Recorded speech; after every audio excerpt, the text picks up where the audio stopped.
Plastic వాడకం మానేద్దాం. Plastic వాడకం ముఖ్యంగా మన ఇబ్బంది చెప్తున్నాను.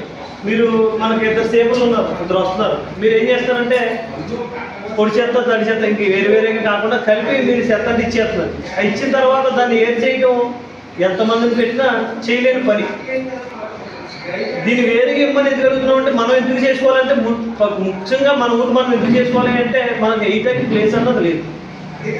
దీన్ని డివైడ్ చేసి ఇవ్వగలిగితే మనం ఏం చేస్తామంటే ప్లాస్టిక్ని అందించేసి ఈ తడి పదార్థాన్ని అంతా మనకి డంపింగ్ యార్డ్ అని ఉంది, దాంట్లో వర్కింగ్ కంపోస్టర్ తయారు చేసుకోవచ్చు. దానివల్ల మనకి ఇబ్బంది లేకుండా కొంతవరకు ఇప్పుడు మనం కలెక్టర్ గారు వస్తున్నారు, వచ్చి మీ గ్రామంలో ఊరు ఎంట్రన్స్ అయ్యేటప్పటికి చెత్త వేసేస్తున్నారు, ఇలా వేయటం కుదరదండి. ఓకే, వేయటం కుదరదు వాళ్ళు చెప్పారు, వెళ్ళిపోయిన తర్వాత మనం ఎక్కడ వేయాలి? ఒక తీసుకెళ్తున్నాం. మనం ఏం చేస్తామంటే ఇంతవరకు నుంచి నాలుగు భాగాలుగా విభజించి మన ఊరిని ఈ ఒక భాగం ఇలాగా ఏలూరు రోడ్డు అవతలేసి, ఒకటేమో అలా మన శ్మశానం కాడ వేసి, రెండోదేమో అలా డంపింగ్ యార్డ్ కాడ వేసి, నాలుగోది అటు ఊరి చివరికి అలాగే వేసి ఒకటి అయిన తర్వాత ఒకటి దాన్ని ఒప్పుడు చేసి అంటించి మళ్ళీ వేయడం జరుగుతుంది. ఇప్పుడు మనకు ప్లేసే లేదు, ఇక్కడ వేయటం కుదరదు అంటారు. మనం ఎక్కడ వేయాలి? డంపింగ్ యార్డ్ వేస్తేనేమో అక్కడ ఉన్న వాళ్ళకి ఇబ్బంది, అంతా ఊరంతా తెచ్చి మా దగ్గర వేస్తున్నారని వాళ్ళు ఇబ్బంది పడతారు. ఎక్కడైనా వేద్దామంటే ఇలా వేయనివ్వట్లేదు. ఇది చాలా ముఖ్యమైన సమస్య, మన ఊరికి బాగా సమస్య. దీన్ని అనుసరించి అందరూ కూడా తప్పదు, ఇది 100% మనం చేసుకోవాల్సిన విషయం. ఎందుకంటే ఇయ్యాలతో కాదు, రేపు వస్తుంది ఎప్పుడైనా సరే ఇది జరిగి తీరాలి మన ఊరికి. ఎందుకంటే చెత్త వేసుకుంటాకే మనకు ప్లేస్ కావాలి. అలాగే ఇది చేయడం వల్ల ఆరోగ్యం కూడా మనం చూస్తున్నాం.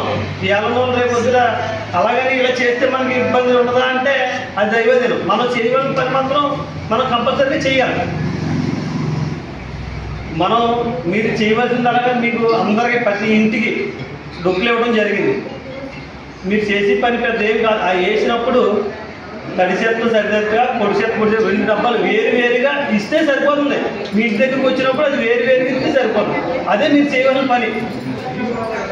ప్లాస్టిక్ వాడడం, కవర్లో తెచ్చుకోవడం, ఇది తెచ్చుకుంటాం, అది సాధారణంగా జరుగుతుంది. అది జరిగిన దాన్ని మీరు మళ్ళీ ఆటోలోనే కట్టేసి ఇచ్చేస్తే వీళ్ళ వల్ల అవ్వదు. మనం ఛాన్స్ లేని పని. మరి వాళ్ళు అవుదాం కదా, ఇంకో ఇద్దరు ఎడదాం, ఇంకో ఇద్దరు ఎడదాం అంటే వాళ్ళిద్దరనే చేస్తారా పని? చేయగలరా? మనం ఒకసారి కలిపేసి చెత్తని దాన్ని ఏం చేయటం మనకే మీకు తెలుసు. మనం ఒకసారి బండిలో వేసి చెత్తనే అక్కడ నుంచోవాలంటే నుంచోలేము. మనం చెత్త బండి కూడా మనం నుంచోవాలంటే నుంచోలేము. అలాంటి వాళ్ళు పట్టుకెళ్తున్నారు. పట్టుకెళ్ళిన దాన్ని మీరు అందరికీ కూడా ఒకటే యుద్ధం చేస్తున్నాం. ప్రతి ఒక్కరు కూడా దయచేసి వేరుగా ఇవ్వండి చెత్త సరిపోతుంది. అది ఒకటి మీరు చేస్తే ఉన్నానంటే మేము దాని ఇబ్బంది లేకుండా ఎవరికి ఏ పక్క వాళ్ళకి కూడా ఒక దుక్కు వేస్తున్నామని కానీ ఇంకోటి కానీ ఆ ఇబ్బంది లేకుండా, ఇంతకాలం ఇబ్బంది వచ్చినా ఫర్దర్గా ఇబ్బంది లేకుండా మాత్రం కంపల్సరీగా చేస్తాడు.